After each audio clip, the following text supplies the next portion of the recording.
আপনি যদি স্যার ভিডিওটা দেখেন স্যার, আমি পড়ি স্যার, আমি সত্যি পড়ি স্যার, কিন্তু স্যার আমি যেগুলো পড়ি এগুলো আপনি প্রশ্ন দেন না স্যার।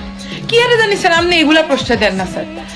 না আমি বলতেছি না স্যার আপনার সাথে আমার শত্রুতা মেসে না স্যার, আবার আমি বলতেছি না স্যার আপনি মঙ্গল গ্রহের থেকে প্রশ্ন করেন না স্যার, আমি এত বেয়াদব না স্যার, কিন্তু আমার প্রশ্ন হলো স্যার আমি যেগুলো পড়ি এগুলো আপনি প্রশ্ন কেন দেন না স্যার? এখন আপনি বলবেন এগুলো তো ইম্পর্টেন্ট না, তাইলে রাখছেন কেন? তাইলে এটি বইয়ে রাখছেন কেন স্যার?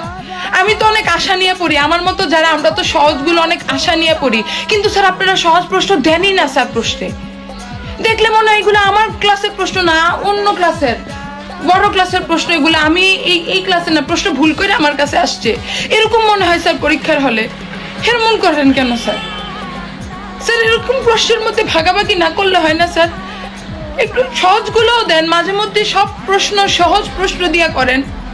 এই স্যার প্রশ্নের মধ্যে এমনি ভাগাভাগি করেন স্যার, ভাগাভাগি করে স্যার কেউ জীবন বড় হইতে পারে না স্যার।